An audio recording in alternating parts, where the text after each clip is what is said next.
When we're talking about prosody, we must always be aware that there is a great difference in talking about the form of intonation, the form of prosody, and the functions. Sometimes people get those mixed up and talk about both at the same time.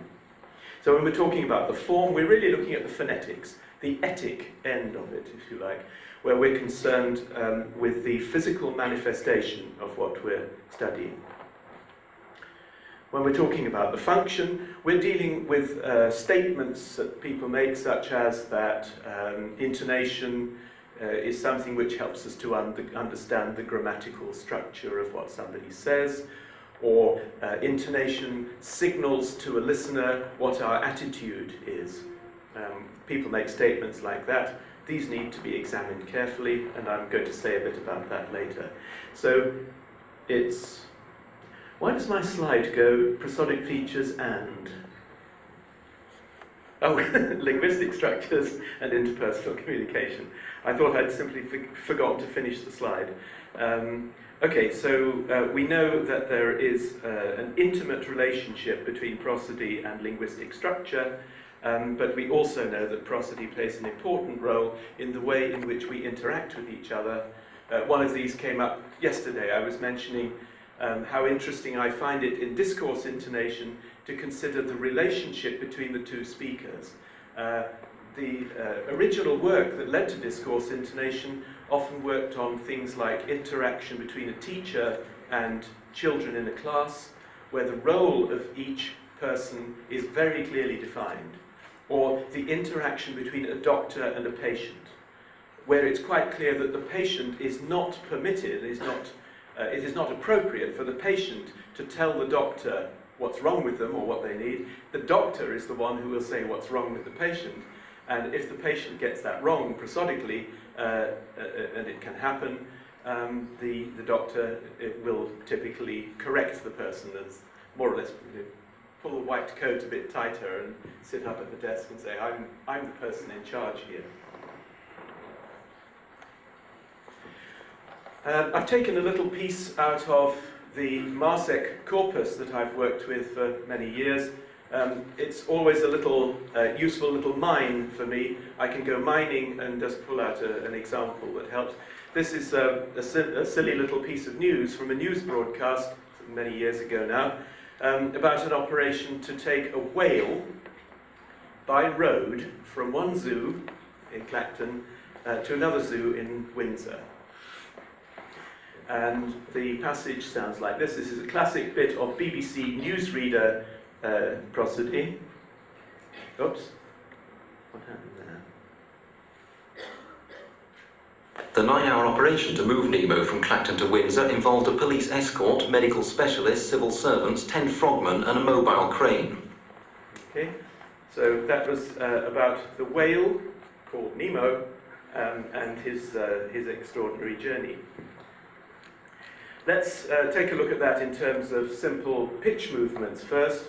The way I transcribe this using a very basic transcription system gives us the nucleus on the ray syllable there, the 9-hour operation.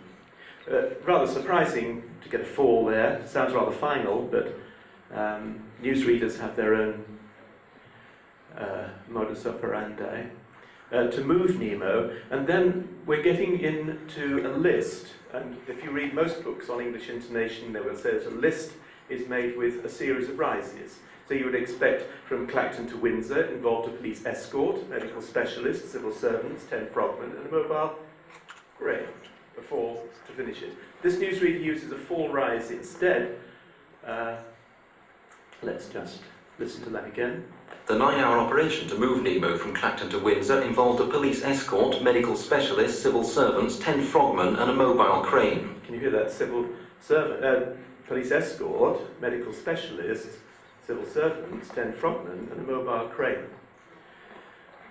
One of the things I was doing a few years ago was just trying to show, really for purposes of exposition to newcomers to prosody, what happens if you take away the variation in prosody. You can do this with a computer, although with varying degrees of success. Here is what I managed to get the computer to do as near as possible to a monotone. The 9-hour operation to move Nemo from Clacton to Windsor involved a police escort, medical specialists, civil servants, 10 frogmen, and a mobile crane. And another thing that I did was to put in a kind of artificial intonation where every stressed syllable has high pitch and every unstressed syllable has low pitch. So it's like a little machine for generating intonation. And of course it sounds completely unlike human speech. The 9-hour operation to move Nemo from Clacton to Windsor involved a police escort, medical specialists, civil servants, 10 frogmen, and a mobile crane. Okay. Now to the subject of tempo. Crystal pointed out, and other writers have also, that there is a linguistic function to tempo in the sense that you can find a reason why, or you can normally find an explanation for why a speaker should pronounce some parts of what they're saying very rapidly and other parts very slowly. I said it's grammatical or pragmatic. Let's look at grammatical. You will find quite often that a subordinate clause, for example, may be spoken more rapidly and at lower pitch. So if I say something like, the person over there, the one that I was talking to yesterday, is, so the little bit in the middle, I'm signalling that this is old information. I'm just recapitulating to make sure that you identify the correct person. So normally that goes hand in hand with a lowering and a lowering of pitch and a narrowing of pitch range. But the tempo itself does signal something. And of course we always have to remember in the language teaching context that any time we speed up, we tend to make comprehension more difficult.